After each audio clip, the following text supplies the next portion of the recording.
Previously, on this winter camping trip, I found a clearing in the forest and set up the canvas poncho tent, or hobbit tent as I like to call it. Once the tent was set up, I placed the wood stove inside and began to prepare firewood for the night. It wasn't long before I fired up the G-stove and got some food cooking. The meal of choice was beef fajitas, which went down a storm on this cold winter night. So with the wood stove in, the tent warmed up to a cosy 26 degrees Celsius.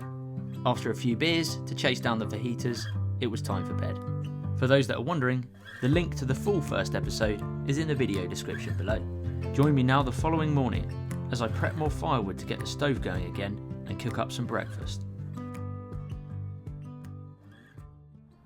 Morning everyone. It's about 7:30, still pretty dark because I'm fairly deep into this woodland. Yep, better get the stove going.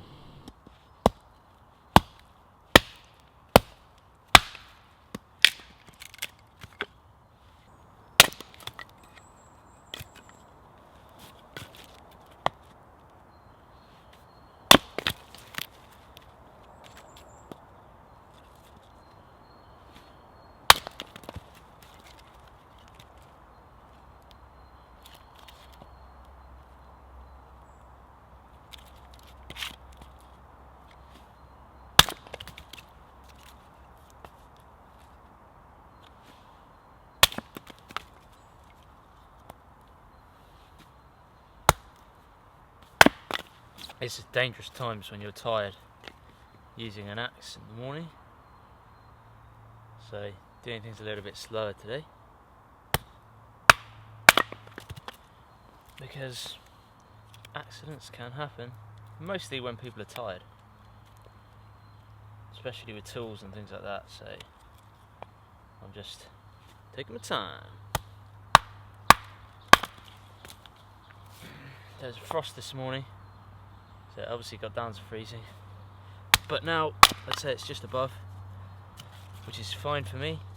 A little tip, I keep these in my tinder bag, so this is for those if you have a wood stove and you don't have any silver birch bark around. I generally always keep these with me just for backup, and that is, if they're in here, barbecue firelighters. They burn for quite a while and it's just handy to have if you don't have any silver birch bark around and you want to get your fire going. So, need a lighter. Hope you guys can see that. Yeah. So I've got a couple of these palm tree feather sticks. Let's get them in there. This block, obviously, well, it can fit under there. I might put it under there to begin with, but I'm going to load it up a bit first with feather sticks.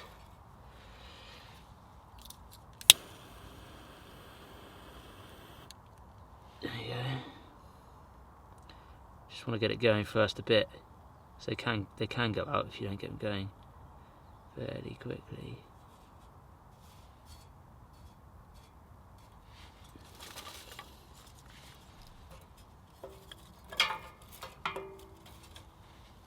Chuck a couple of these split sticks in there. It's already lighting anyway, I can see. And smoking. Shut that, open that. Get some drawer in there. Smoking away nicely. It will smoke a lot to begin with at first. You're in the Shire, Frodo.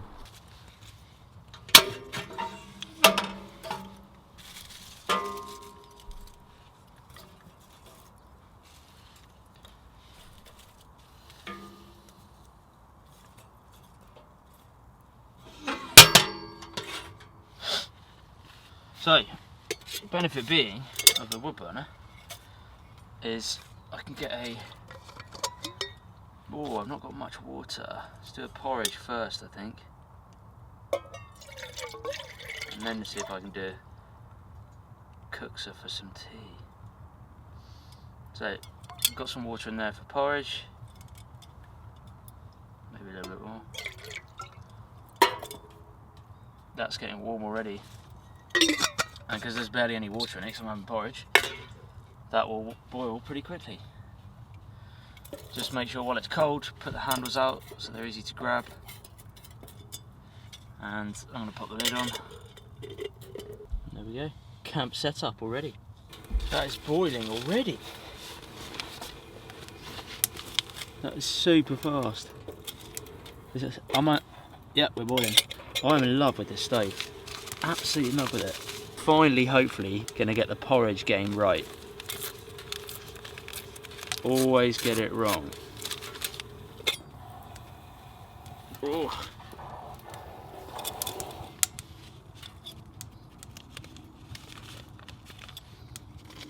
They say you can have it in the packet, but I'm not too sure. Let's try. Will it melt out the packet?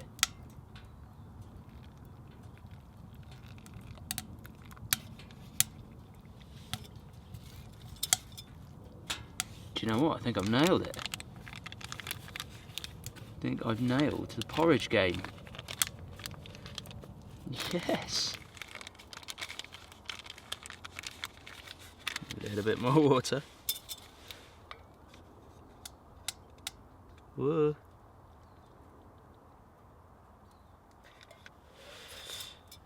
Oh, nice simple breakfast, boys and girls. I couldn't really bring a big breakfast because obviously I was carrying the stove, so food-wise I couldn't bring much food. I've now gone and put too much water in. Every time. Every time. The temperature is 15 degrees. I'll take that. 15 degrees. Remainder of water left for a coffee.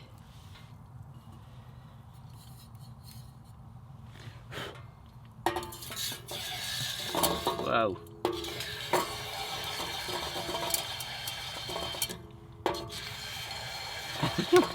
What is that about? My cup is losing the plot. You're a wizard, Harry. That's very strange anyway. It's got that lip at the back, so you can, if it is sloping, you just lean it against stuff. That's very weird. Anyway.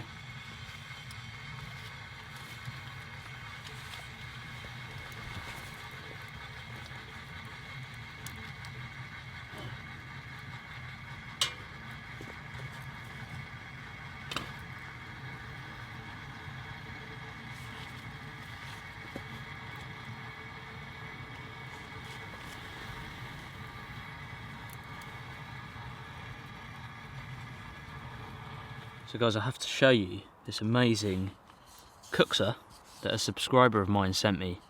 His name is Anton, and he's actually got an Instagram page and a YouTube channel called, well, his Instagram page is called Soul of Siberia. I'll pop a link in the video description for you, and he sells these, but he's made me this and he's made Dad one as well. And they're just incredible. They're really, really awesome. I don't have a kuksa like this. I love my kuksa that Will made me, Will Canavan.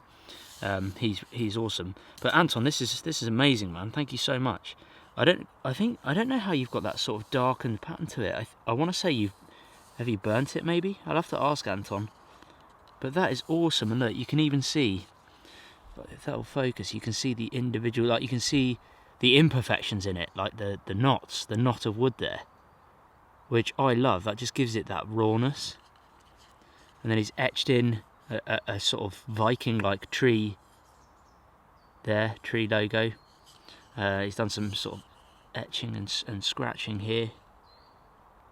Colressing, maybe. I think that's where they use coal, but that is amazing. The detail in that. That is awesome. I want to say it's probably 8 ounces, 8 ounce kuksa. I'm not sure. It's got a nice piece of cordage there. Almost looks like natural cordage. I'm not sure. If not, it's about probably jute twine. Then a bead. And then a nice, again, little toggle there. And a feather. I'm not sure what bird that might be off. Don't know. But some feathers there. And that is a really sweet, awesome piece of kit there. That's a really nice kuksa. Thank you, Anton. I like the size as well.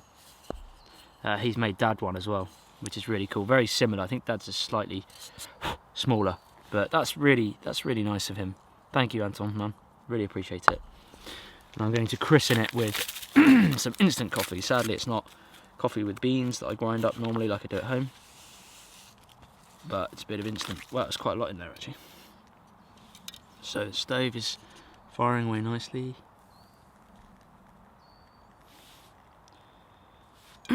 People ask, Mike, why have you got two spoons? You know, a spork one and a wooden one. I like to use my wooden spoon that I carved in Camp Update 12. I like to use that for coffee, so it'll always have a coffee scent to it, coffee smell on it, which is fine by me. And the other one I like to use for eating. It just keeps. This weighs nothing, you know. This wooden spoon weighs nothing. I think it's ash. It just weighs absolutely nothing, so I'm not worried about weight. This is a bit of a heavyweight camping trip anyway, boys and girls, so it does not matter. And there is a lot of coffee in here. It's going to be a while stirring. This is one of those instant coffees with milk and sugar as well. I didn't realise that, which is why it's very kind of milky. Cheers, Anton. This is to you, mate. Thank you.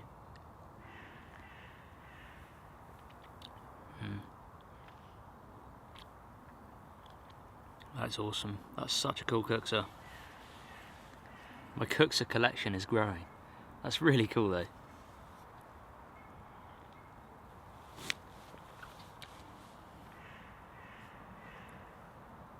Can hear some crows. This is the life. I'm very fortunate, guys. I know I am. I'm super fortunate to be able to have this as my living, you know, to be able to make full-time YouTube videos out in the woods and or just in the mountains or just generally in the outdoors. I absolutely love it. I'm so fortunate and very, very grateful. Very grateful. Getting windier today though. It's fairly windy. That's what I love about this stove as well.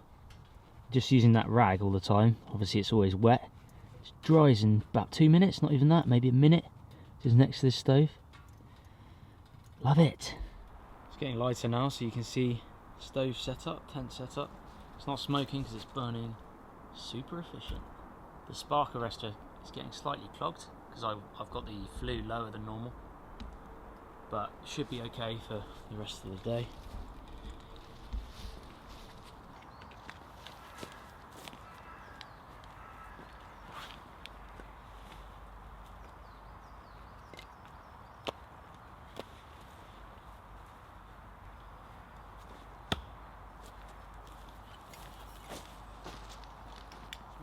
What's that? 5-6 inches, probably 3, maybe 4 inches across, if that. Unbelievable for a good night's sleep. And actually that compacts down smaller than my inflatable one did, so I am chuffed with that, definitely. So I posted a picture on my Instagram, well, probably about 3 or 4 days before this video, just of my gear. I did like a gear layout sort of thing, not all the gear, just some of it. A few of you asked what this was, which was in that package, and that is just a sleeping bag liner, to be honest, just a cotton sleeping bag liner. Protects your sleeping bag, primarily really, you know, from it basically wearing down over the years. It just gives it a bit more longevity, but it also, I think, adds a degree, maybe 2 degrees more of temperature to it, just trapping your body heat in it. Doesn't take up too much room in the backpack at all, you know, again, nice and compact. And you can get silk ones if you really want to go all out, but that's for those that are asking when I posted that Instagram picture.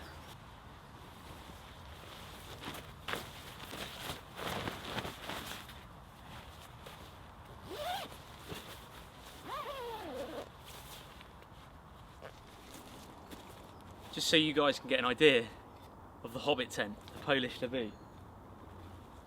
Comes up to my neck, this top of the centre pole. Stove just above my head, but I've got more flue sections that I could raise it if I needed to. In fact, it would probably burn more efficiently if I did raise it a bit more. But it's worked fine. I'm happy with it. I'm pleased with it. I've made a few little additions around the edge, which I'll show you in a minute. But camp life, baby. Look at this setup. Chopping log. Got my lantern down there. Tent. Can't complain at all. Nice thick canvas. Yes, it's heavy, but it's super warm. Got the tent protector on. And actually the canvas is fine from being on there all night. It's not burnt it, so that's been great. Yeah, This is obviously super hot, but cannot complain. Look at it. So I've had so many questions from you guys about this particular tent, the Polish Lewu. It's a poncho, it's 2 ponchos buttoned together. So obviously you wear it, the Polish military wore them in, I think it's the 70s. So 2 guys would hike out, whether they're on patrol or something like that. If they needed to hunker down for the night, they'd take off their ponchos, button them together, and then it's really a two-man tent, but it's pretty cramped in there for 2 men, especially if you're like 6 foot plus, it would be very, very cramped. But great idea. The military always think of these really clever ideas, you know, because they're out there all the time, those guys. So I think that's super cool, really good setup. Seen a lot of people with just the one half, you know, just the one half of a poncho, and you can just make a little teepee shelter. Unfortunately in the winter you can get really cold from it. So button 2 together. I don't know what the weight is. A lot of you will ask the weight. I'll put a bit more stats in the video description on the weight of it, but I think it varies because there's a few different sizes. This is one of the smaller sizes, I think. The other questions I get asked about is my axe. So I get so many questions about my axe. So I can't tell you how many questions I get asked about my axe. This is well, it's a hatchet really. This is a hatchet. This is probably my most used hatchet ever. I've got 5 axes, 5 maybe 6 axes.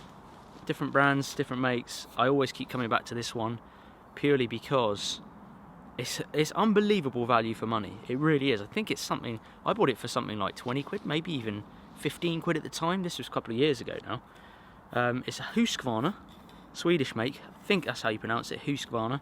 Hand forged in Sweden. £2 head, I want to say. I've changed the profile of the blade a tiny bit.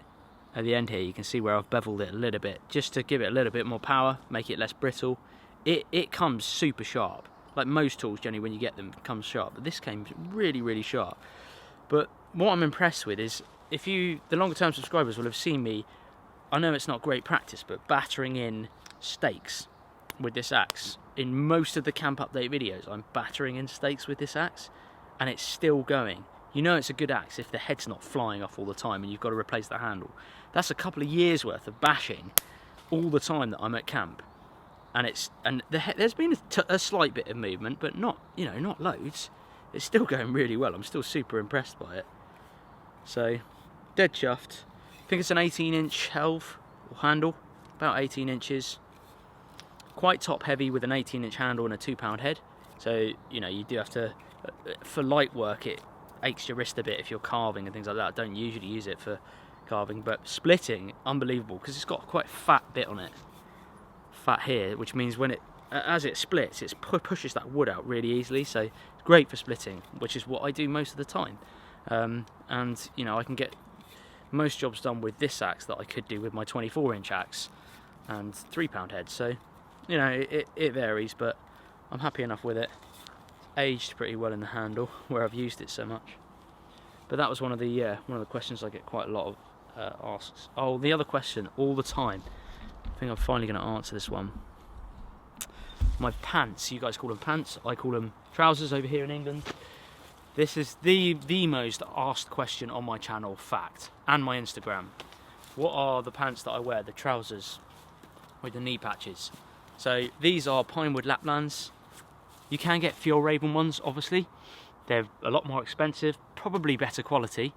They'll last you, as with most things that you pay the price of, but I've abused the hell out of these for years, and they're going really well. There's 2 versions. There's just the Lapland ones, and then there's the Lapland Extreme, which I think are waterproof. I haven't got the waterproof ones. I should get the waterproof ones, but these do the job just fine. These knee pads, for those wondering, are not waterproof. People think they are. They're not waterproof. They probably are, or they might be on the Extreme version, but not on this version. They're not waterproof. Nice big cargo pockets with smaller pockets inside where I can put my lighters and things like that, but I like those. Double zip pocket at the back, another one on the other side. Normal pockets like your hand warmer type pockets. Another zip pocket here just above the cargo pocket, another big one down there. So I store loads in here. If I'm getting tinder and birch bark and things like that, I'll store loads in there. But hopefully that answers some questions. This is just a wool shirt. Just literally, I don't know where I got it from actually. Some shop somewhere in England, just a wool shirt. No super brand. There's no brand. Look, there's no branding all over it. It's just a wool shirt and a wool hat. So I didn't need these last night in the tent because I was so warm. But thermal pants, if you want to call them, leggings, long johns, whatever, they're thermal. I have those if I get really cold, because these pinewood trousers aren't insulated, so they can get cold. And also brass monkeys, merino wool, 100% merino wool top. This is a, when it's really cold, this is an absolute godsend. So it wicks away your sweat, doesn't smell. I can wear it for days and it won't smell, it won't get sweaty. That's the qualities of merino wool. And it's a base layer basically. I haven't needed to wear this at the moment because it's really warm today. And the tent itself is 20 degrees in there, so don't need to wear it. But for those that do get cold, this is a Brass Monkeys one. That's the one that I wear. Not sponsored by them, paid probably 50 quid for this. You know, it's not cheap, but wear it all the time, usually in the winter. And to take it with me, you know, if I fold that down and roll it up, look, it just goes to nothing, so it doesn't take up too much space in the backpack, it keeps you warm. UK especially, there's loads of rain. We get it so much throughout the year, especially winter. So this is just the 3-in-1, this is Burke 3-in-1 jacket. So if it's hitting it down with rain, this bad boy goes on. He's got the hood if I need it. Not amazing thermal qualities of it, but it's completely windproof. Velcro cuffs just to tuck everything in, stop the rain getting in. And then it's fleece lined in between, and because it's a 3-in-1, obviously I can put it on. I'm not going to do this for you guys, but there's another zip and I can pull this shell layer off, this waterproof layer, and it will just be the fleece underneath. That's if it's not forecasted to rain. Then again, if it's hot in the summer, I use this when I'm hiking up the mountains up in the Lake District and things like that. When it's hot in the summer, I can just take this shell off, take the fleece out because it's too hot when you're hiking, and then just wear the shell waterproof, and that just keeps everything a little bit warmer. But I don't, even now I don't need this, it's too warm. Anyway, let's get some more wood on the fire.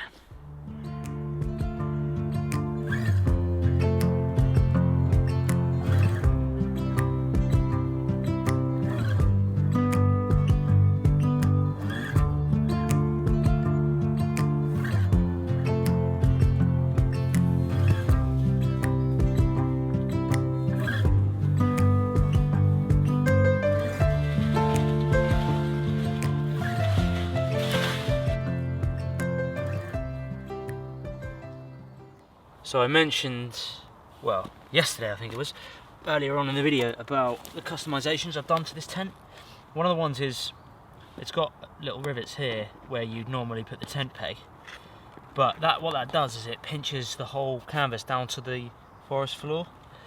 So I've added these loops, just a bit of paracord loop, so that I can get a little bit more tension on it when I do pull it down, but also if it gets really hot and stuffy in there, for example if you want to use it in summer months, you can use this bit of paracord to slide up the tent peg like that, and then that just allows airflow to come in a bit more rather than pinching that canvas to the forest floor.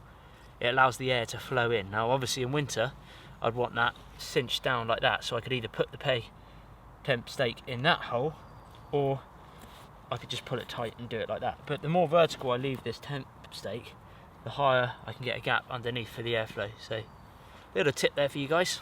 You can see here where the two ponchos are linked together and buttoned together.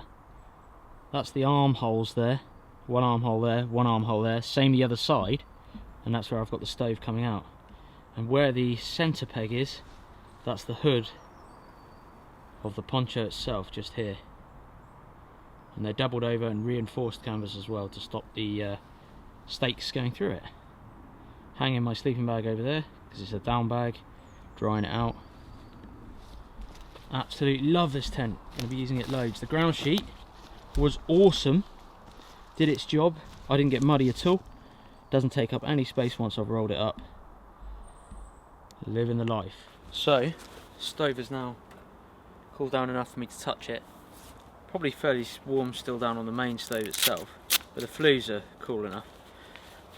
Do have with me some gloves, which I usually always bring anyway in my bag for winter camping. Especially if I'm doing like a bushcraft style camp where I'm building something, or like a camp update. These are just cheap, fairly cheap gloves, but they'll do the job. This is really sooty. Everything, because the metal expands when it's hot, these will be really tight now. They'll be really pinched together. So,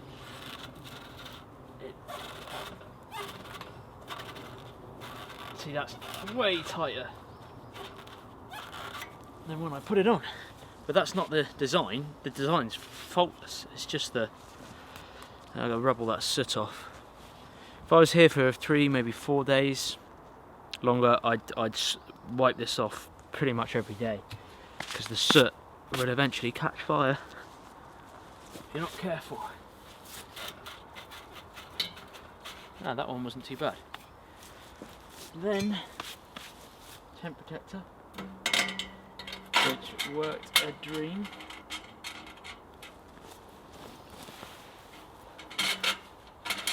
Bulky, I know, but this sort of camping's for 3 or 4 days, not 1 day.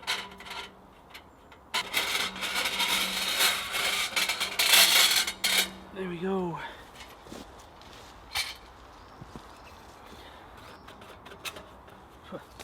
There, look at the colour difference in heat from the ones that are near the bottom of the stove to the ones that was the one below the spark arrestor.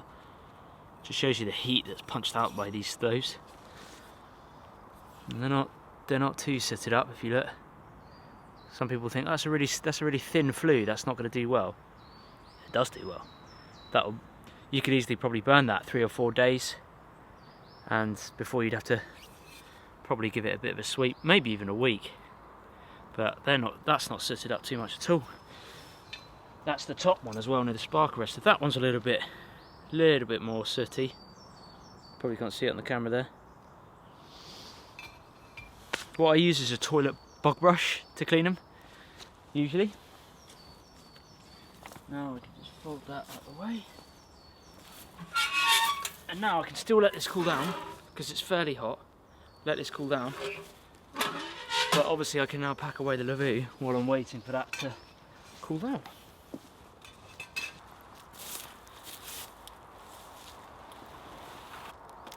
Use nature.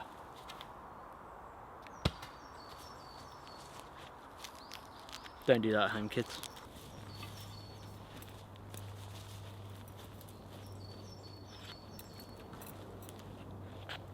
So I don't button that door up. I don't button it up because there's no point unbuttoning it and buttoning it every time for the door. This is how I fold it though. So get it in half. Half it again. Eventually you're going to want a rectangle shape. So to do that, bring this back over here. It's a great thing about canvas, it compresses fairly easily to be fair after a while. Get the hood folded there. Try and keep the mud off it if you can, protect it.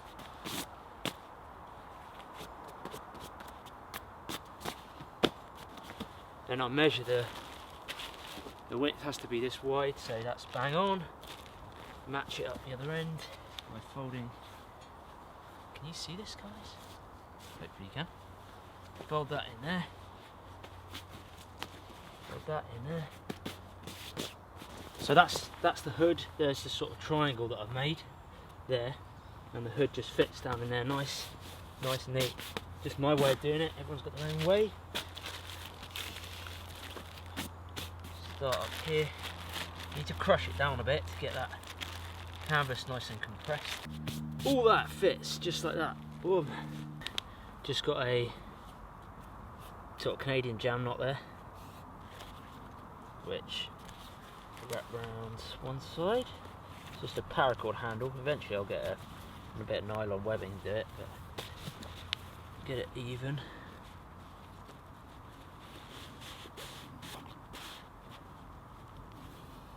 Keep that tag out. That's one side.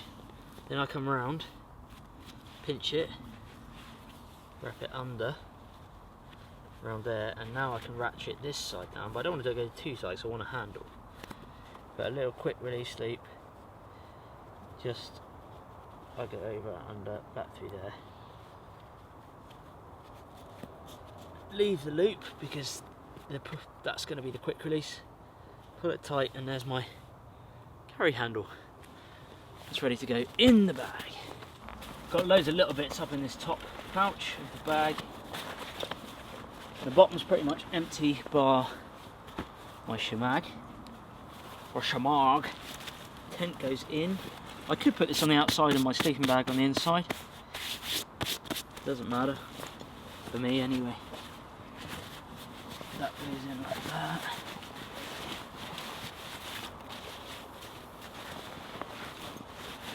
There you go. Then I put the pillow, because it just wedges that gap open, keeps it nice and tight. That's all my knives, oil, things like that in there. Stays in. First aid kit. Carbon monoxide alarm goes on the top in a minute. Camera batteries and spare chips, etc. That sleeping bag liner you can tuck down there.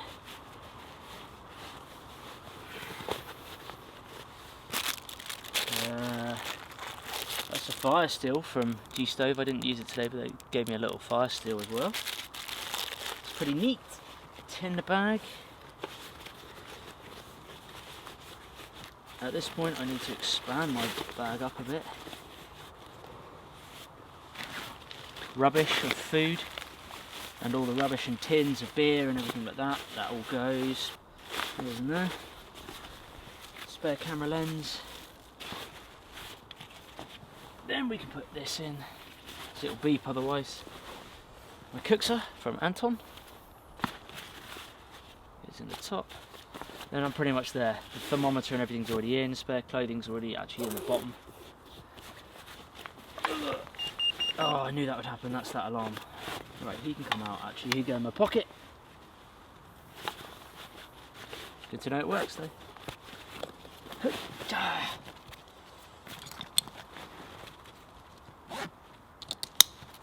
Then tighten her down. Great thing about this bag, it's like a day pack and a couple of overnighter pack as well. Tighten it down. Right, at this point I'm going to put my roll mat on the bottom. Then on the bottom straps goes the roll mat. I know it's bulky, this roll mat, but I've got a thermarest mat as well. Just didn't bring it with me because I thought it'd be so warm in the tent anyway. So many clips. This can then clip up there. I can store another thing obviously under here if I wanted to, if I get that other clip.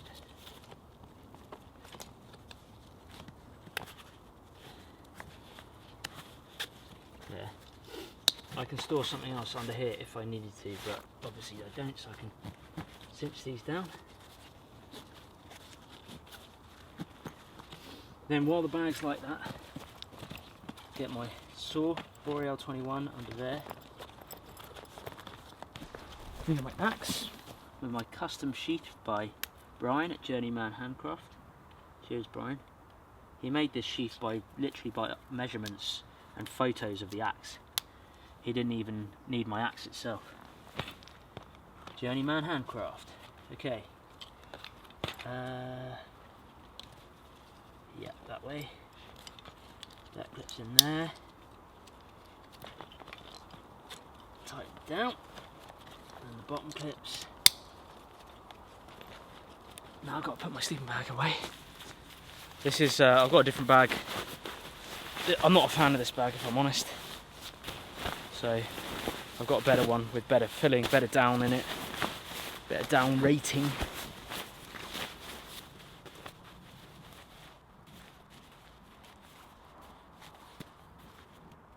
So now I've stood the bag up, sleeping bag goes on the top usually, so I can press it down like so. Cinch that down a bit. So I've got this like the ash puller, I don't know what it's called, from Woodstove. They've got their sort of brand there, and it's just, it stores actually in the flues themselves like that inside the stove. But first things first is to get the tray. This is all completely cold now, all the ash is cold. So what I'm going to do is just here pull some moss away where the ground's soaking wet anyway, but just a little area. Not throw the moss away, just pull it away. But to help you shake it rather than the door swinging on the hinges, this door just slots in and out like that, which is so handy for when you're emptying it. Just take the door off, use your ash scrape, aim it near the wet ground.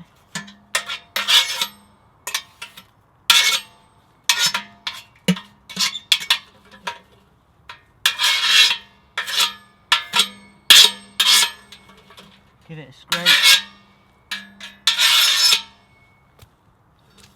at which point you can lift and shake now. Like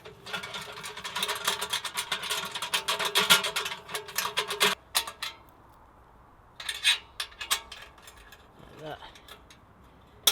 Spread the ash about. You can see there's no glowing embers there, it's completely out. And then you can put water on it if you wanted. Replace that. That's going to be good for the soil anyway, that ash, so I don't have to worry about it burning, about it tainting the ground, sorry. There you go. Wet moss on it. I wouldn't even know I'd had a fire.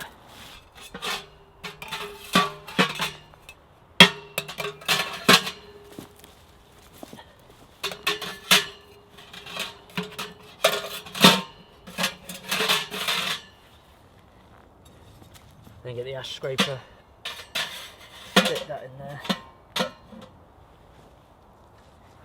clean the door a bit, get the most of the soot off that view point. I'll clean it better when I get home. There you go. Then the big tent protector, you can carry it like that, just pinch it, and you're set. Thank you very much for watching this video, guys. I know it was only a one night overnighter, which is fairly unnecessary with a wood stove, but I wanted to get out here and test it in that canvas lavoo. It worked out really well. I really enjoyed myself. Obviously I could come and stay for 2, 3, 4 nights, well, a long time with that stove really. It would all be down to food, but hopefully you've enjoyed this video. Thanks very much for tuning in, and if you're still watching, I really appreciate it, and I'll see you soon in another episode.